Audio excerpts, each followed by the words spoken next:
Sometimes we have to thank the Karens of the world for giving us those juicy stories to tell our friends on a Friday night. Yeah, they can be totally wretched, but dang, do they make life interesting. Today on rLounge, an OP shares one for the books. My Catholic coworker thought the church should foot all her son's school bills so she could spend it on herself.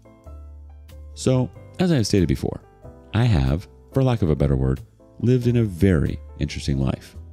Oh, the stories I can and will tell. For now, though, I will stick to the time I worked for a small Catholic newspaper. Now, just a disclaimer, I, myself, am not Catholic. But luckily, well at first, that did not stop me from being hired.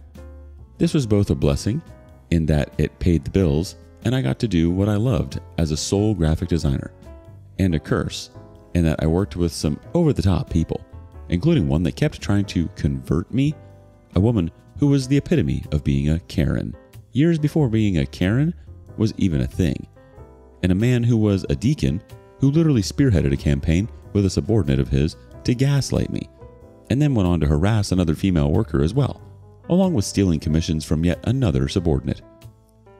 The story involves the Karen, whom we will call Rachel, not her real name.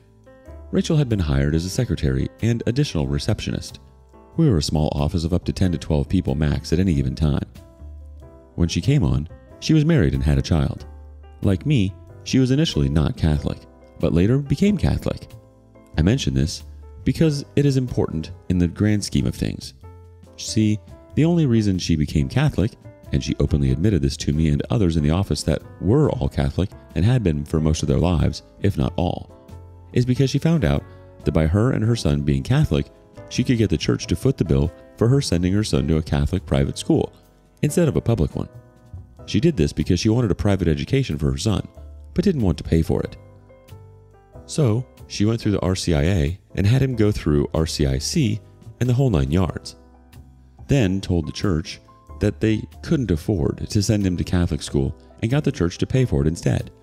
Catholic churches will help parishioners that want to, but can't afford to send their kids to Catholic schools. Do so by paying for the school themselves out of the money that has been donated by other parishioners. So, she got what she wanted. This frustrated a fellow coworker when she found out, because she had been their sponsor and thought Rachel had been sincere in her wish to be Catholic. During this time, Rachel made it all but abundantly clear that she only plays Catholic when she needs to, so as to get what she wants or needs, like that money for school, but has no intention of actually living the life as a Catholic. Now, I had no intention of living life as a Catholic either, so I can understand that part. But then again, I never had any intention of becoming a Catholic, and they all knew this. Whenever Rachel's son needed to buy books, or get money for extracurricular activities, or lunch money, or field trips, etc., Rachel would immediately go to her church's parish office, looking her poorest and most vulnerable, and ask them to cover that amount. And they always did. Again, pissing off our fellow coworker who was a member of the same parish and had sponsored them. We all knew that Rachel's husband made a decent living, but apparently he either didn't know what she was really doing or didn't care. Due to what would happen a few years later, I'm guessing that he didn't know and thought that his money was paying for the school and all of the amenities. Because while their son, who was a nice kid actually, and so was the husband a few times I met them, and he did love his family, was getting all this paid for by basically everyone else because of their poor status, Rachel was getting tanned and pampered. Yes, Rachel had started spending almost all her lunches either going to a tanning salon, getting $200 to $300 manicures and pedicures, getting some tattoos on her ankles and wrists, getting her hair professionally done and kept up on a weekly basis, and getting spa treatments at least once every 2 weeks. Basically, all the money she spent on her own personal upkeep would have been more than enough to cover her son's schooling at the private Catholic school. What made it all the more ridiculous is that this woman went to tan so often that at one point she went past the normal orangish leathery look and started looking gray. I kid you not. She had gray undertones to her tanning. Not full gray, just enough of a gray undertone to make several of us question if she was starting to turn into a zombie or something. I do think my coworker tried to tell the church, but without proof that Rachel was actively trying to scam them, and with Rachel proving that she was poor due to bills and then wanting to give her the benefit of the doubt, nothing ever came of it. It, of course, then came as no surprise, at least to me later, that she decided her husband no longer made enough money, was no longer worth her time and decided to actively seek out an affair because she wanted something better solidified before fully giving up her cash cow, as it were. But that is another story that I will tell later. Well, you've set this story up beautifully, OP. I'm intrigued. How my entitled coworker went from the plotter to the victim and got served divorce papers at the office. So, I have previously mentioned my coworker, Rachel, from when I was working at a small Catholic newspaper, and how she had basically conned church into footing the bill for her son's education, something she and her husband could afford to pay out of their own pocket, while spending the money she had on herself. I mentioned that I did not, and do not, believe that he knew about this at the time, and here is the reason for that. I feel the need to once again reiterate the sheer entitlement of this woman. I mean, you could fill an entire mountain range with her entitlement and audacity. You see, as time went on, and Rachel got more tanned, got her tattoos, which admittedly were nice ones, got her expensive mani-pedis and her almost Karen haircut, etc., she also decided that her nice husband was just no longer worthy of her.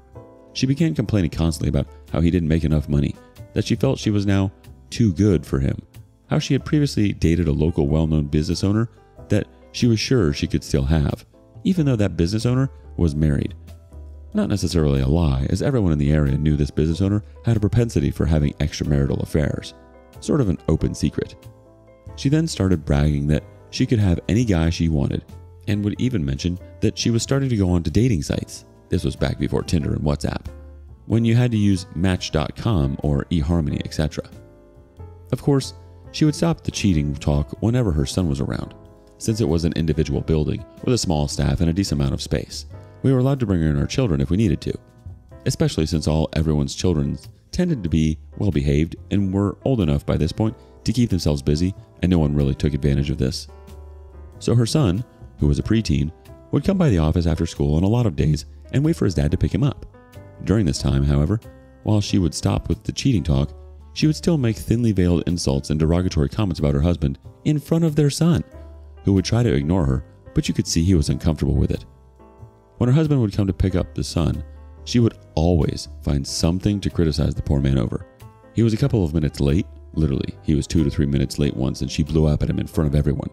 He didn't pick up an earlier call fast enough. He was supposed to grab something from the store, but it was wrong. He wasn't dressed nice enough. He was in casual clothes on a day off, but it was still decent looking.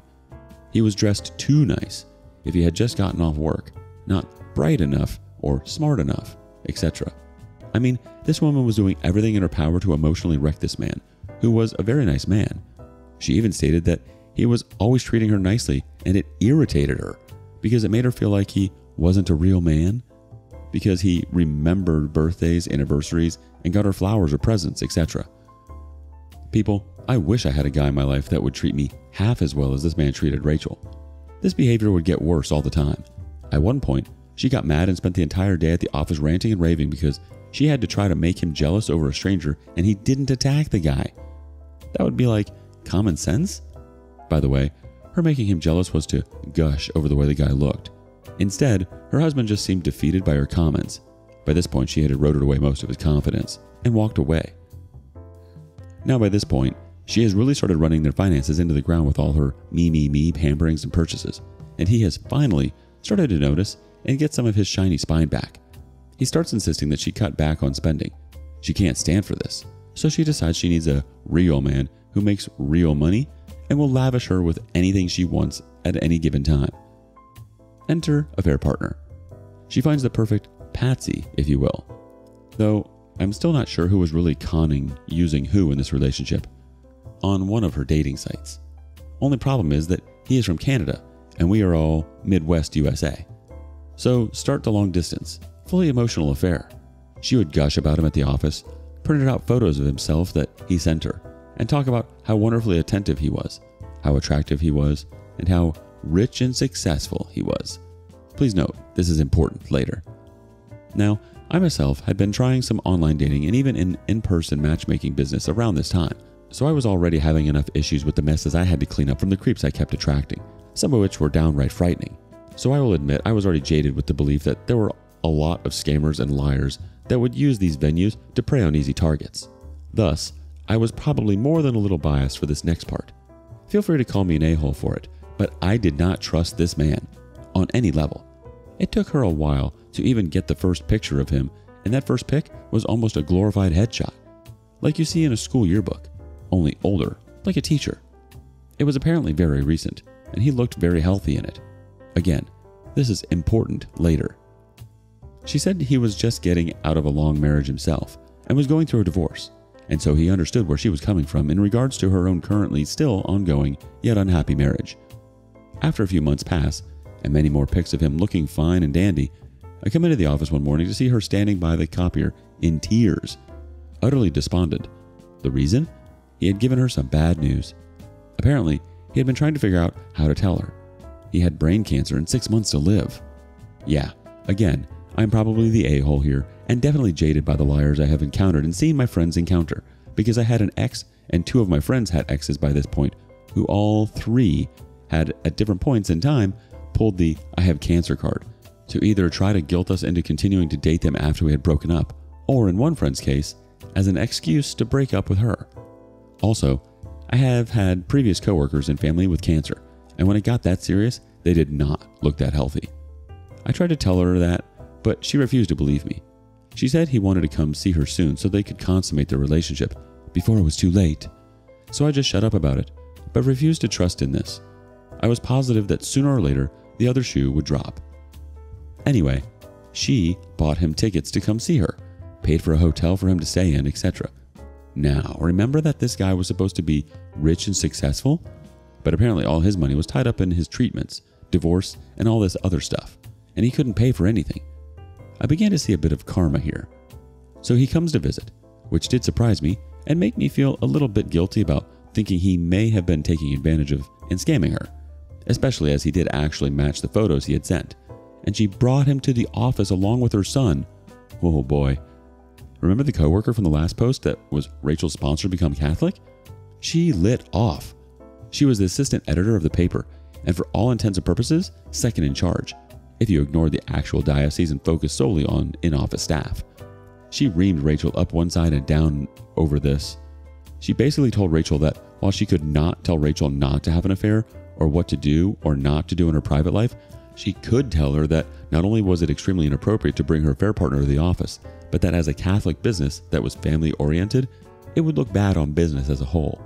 What if the Archbishop walked in while Rachel was flaunting her affair partner around the office? Nope. As long as Rachel was still married, she was not to bring any affair partner to the office.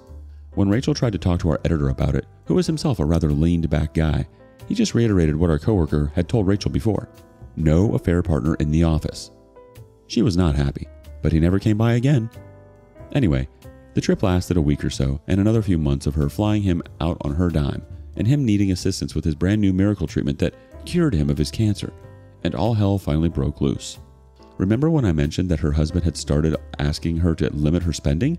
Well, turns out that he had also started paying closer attention to that spending, even more so after the affair partner had started coming for monthly, twice-monthly weekend visits, and he was not happy with what he discovered. Namely that all the money he had been giving her for their son's education was not going to the school. She was still having the church pay for all of that.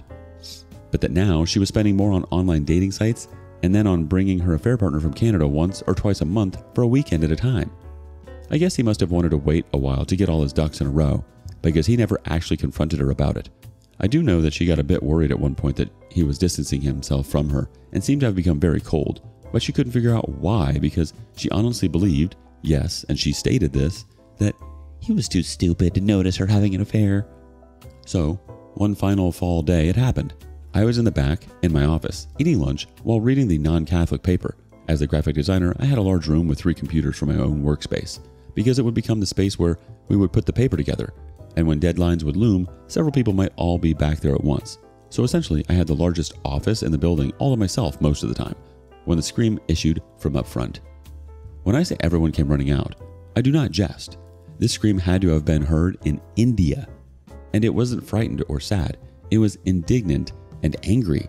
We rush out to see a gentleman in a suit leaving the building, and Rachel clutching a batch of papers, red in the face and looking like she was trying to strangle a rock for blood. She had just been served divorce papers, and she was having none of it. Somehow, she managed to convince herself that she would be the one to serve them when she was ready, and she had not been ready just yet, because she was waiting for her affair partner to propose to her. He actually did propose to her a while later, again, making me feel guilty for thinking he was a scammer, and with her own list of demands, etc.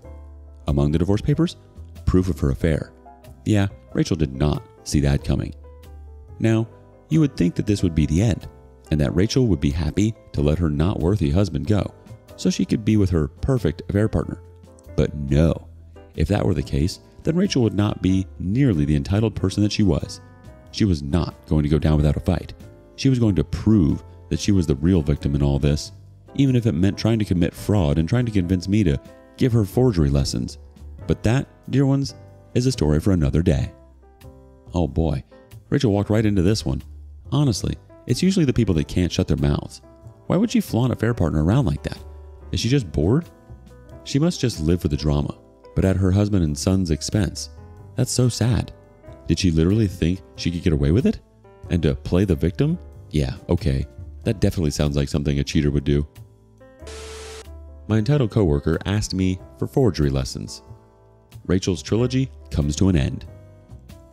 Okay, I have mentioned my entitled coworker Rachel from my days working at a small Catholic newspaper before, but for this and upcoming stories, I think it is time to introduce the rest of the circus, as it were.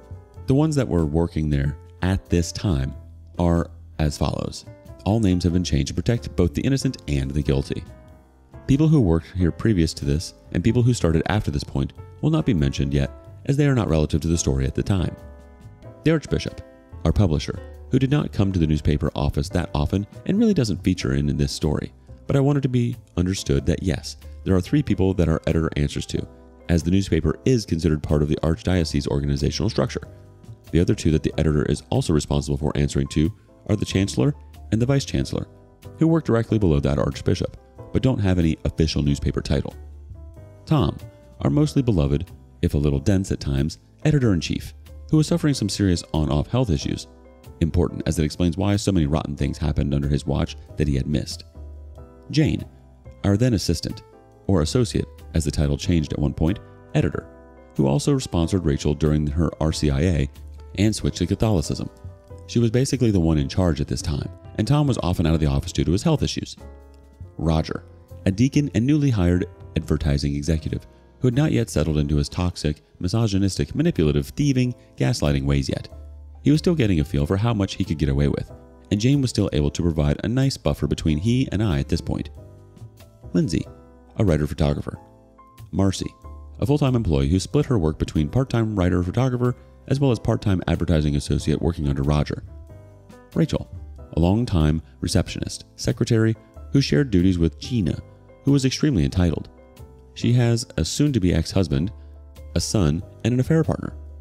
Gina, another receptionist secretary, who shared duties with Rachel and had been working there for about 1.5 years or 2 years by this point. Also worth noting that she was newly engaged to her longtime boyfriend. Kathy, our office manager. And yours truly, me, the graphic designer. There were others that would come and go at this time, but they were usually either people that were temps to help during peak printing times, freelancers that would help write, take photos, or our IT guy that would come in as needed. Basically, none of them worked in the office on a regular basis.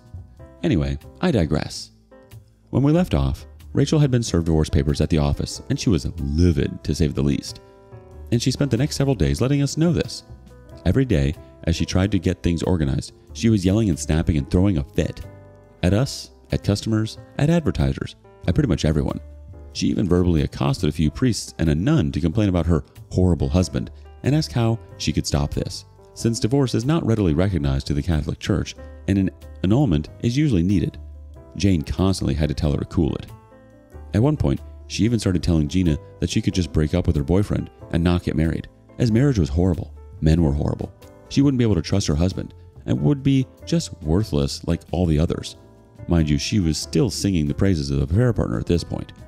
Well, Jane finally had it, and the next time Tom was in, Jane went to him about all this, because Rachel was actively trying to undermine Gina's engagement, and it was making Gina very uncomfortable. And Gina didn't even talk about it all that much, but even the sight of her engagement ring would set Rachel off. So Tom called Rachel into his office and basically told her that she had 2 choices.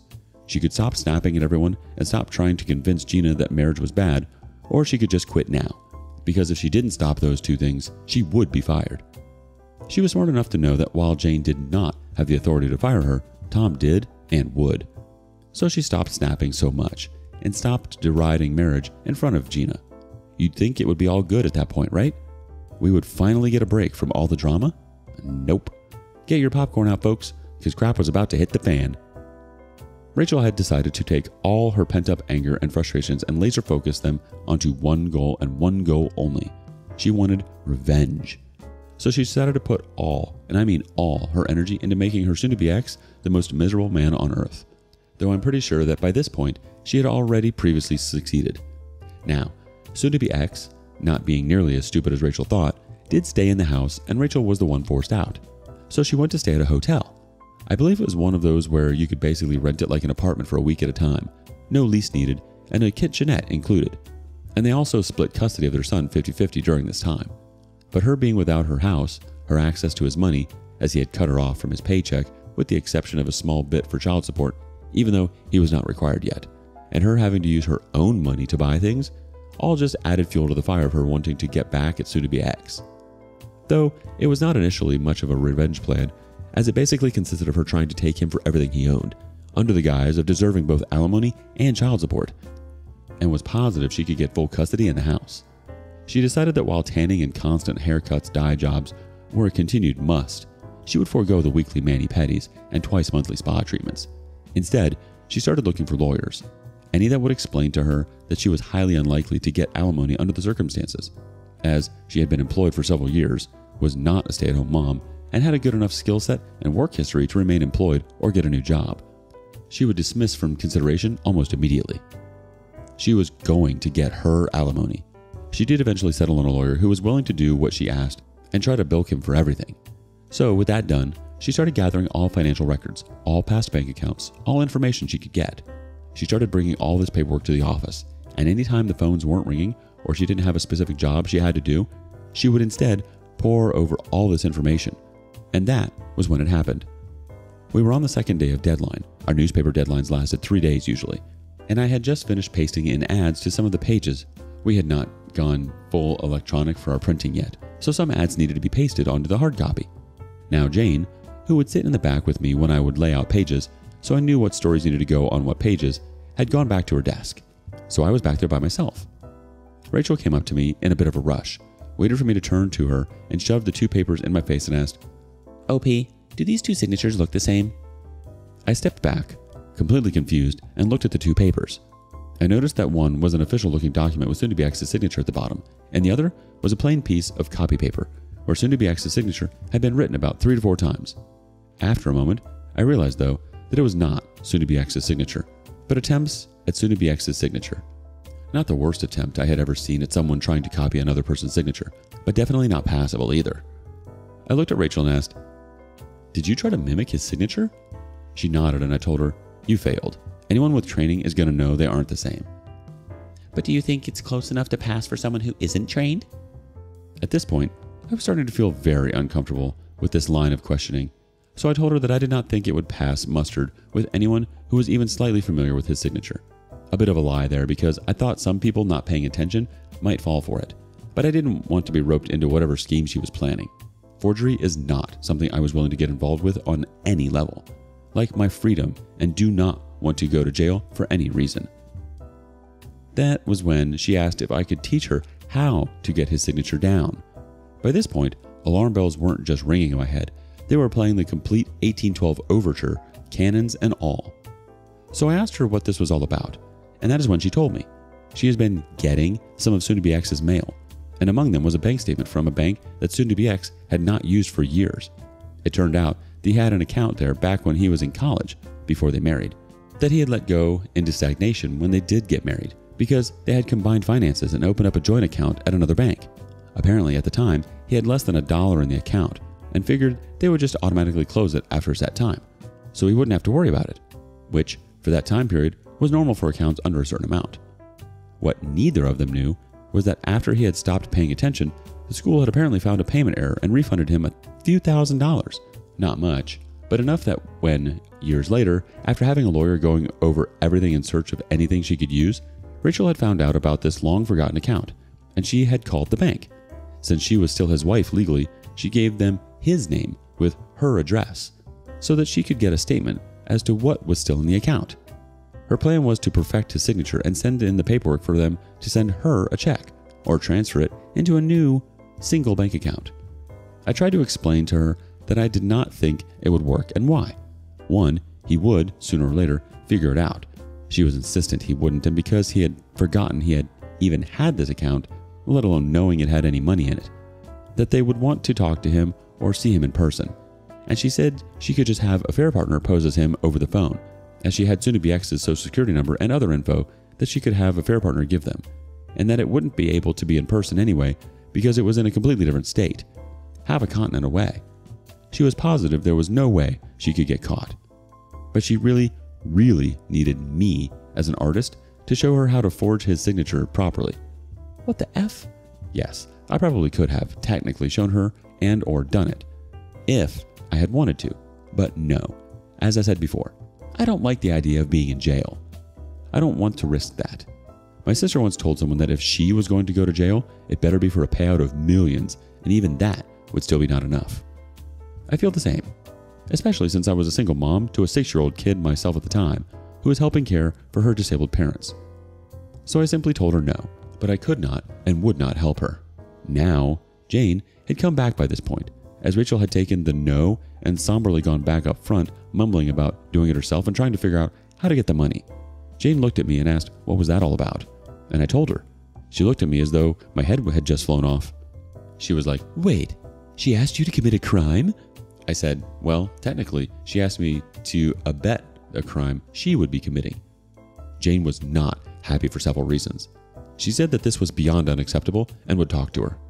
I told her that it was unnecessary, as I had already told Rachel no, and that she would most likely get caught anyway, but Jane insisted that she shouldn't have even asked me in the first place.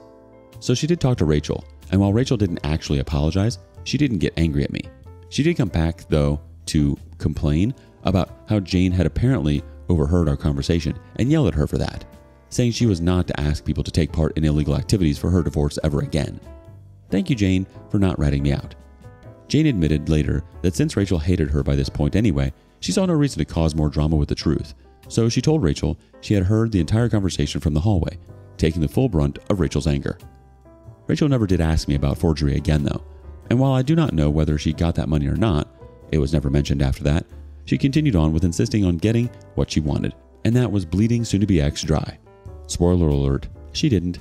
She did get some small amount of child support, but that was only because she got 60-40 custody, I think, but no alimony. She also did not get the house, or all the other things she thought she was owed. She did eventually get engaged to an affair partner, who was now allowed back to the office during her visits, should he be visiting during that week, but only to pick her up or drop her off, and showed up with a large, shiny engagement ring. No, I don't have proof that he paid for it, or that it was real, so there was still a possibility of scamming, since she was not divorced yet at the time that engagement occurred. But by this time, Rachel's time at the paper was starting to run its course. She was burning bridges, as it were, and when she went to leave the office one day, she did not pay attention to where she was backing up and backed into Gina's fiance's car. Gina had borrowed it, and came running in demanding that Gina and her fiance pay for the damages to her car, or she would sue. Worth noting here that Gina's fiance was a lawyer. It was shortly after that incident that Rachel's time at the paper ended because no one was willing to put up with her entitled nonsense anymore. No, I do not know what happened to her after this. Facebook was not a thing yet, or if it was still college students only, and she did not keep in touch with any of us. In fact, was cussing us up a storm as she left. Most of it directed at Tom, Jane, and Kathy, I think. Some at Gina and Roger, and thus ended the saga of Rachel. And started a whole other saga of an ongoing fight between Tom and Jane, and eventually led to Roger's decision that it was perfectly fine to gaslight me because I was apparently too good at my job. But those are stories for another day. ETA. Wow. So some people suggested that I should Google Rachel and see if she is still married to the affair partner. So I looked up some old issues of the Catholic paper. Couldn't remember her last name offhand, and I had forgotten that she had managed to marry him before she was fired. But she had his last name during her last bit of the time there. Okay, so I looked up her name with the newly married name, and OMG, I wish I had not. Here's the most concise update I can give to what happened after she was fired. She still had the affair partner's last name, and is still using it as of 4 years ago, the most recent info I could find on the short notice. Don't know if they are actually still married or not, but I can say that 4 years ago, there was a road rage incident of which I am loath to put the details here, as this is considered a crime. Let us just say that she was fined, but others were not so lucky, and her life has definitely gone downhill. Wow, I can't believe she had the audacity to ask you to help her forge a signature, let alone actually try to attempt it. She sounds like a whole different breed. Good on you for not going through with it. Hopefully, Rachel kept the name just to spite him and they aren't actually back together. It's sort of strange to think that people like her actually exist out there and really just want to hurt people. For instance, to say all of that to your husband while you're in front of your child, that's so degrading. And the poor kid has to listen to all of that? I wonder what he must think of his mom. But you're absolutely right, OP. You have an interesting life and you meet some interesting characters. Keep them coming. What do you make of this? Do you have your own Rachel story? Let us know below. And thank you for joining us today on rLounge. Before you go, be sure to like and subscribe and hit that notification bell. If you have something you want to say regarding today's content, share that with us in the comments below.